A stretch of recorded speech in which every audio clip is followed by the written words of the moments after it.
Hello, and welcome to the PowerEgg X tutorial. This section shows you how to use PowerEgg X in AI camera mode. First, pull the label outwards, remove the protective case and the gimbal protective cover. Press the buckles on both sides of the battery cover, and it will automatically pop up. Open the battery cover, install the wristband onto the right side of the drone and the arm block onto the left. Install the battery.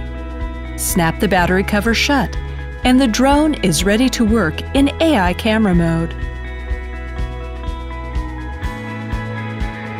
If you want to use a tripod to mount the camera in place, use the tripod adapter instead of the arm block.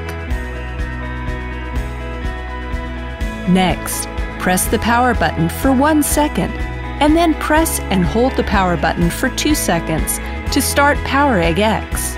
You can use it after the gimbal auto check is completed.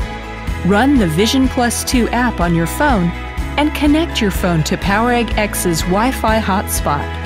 The default password is 12345678. After the connection is established, touch Activate to activate the drone, and then access the drone. That's all for this section. Thank you for watching.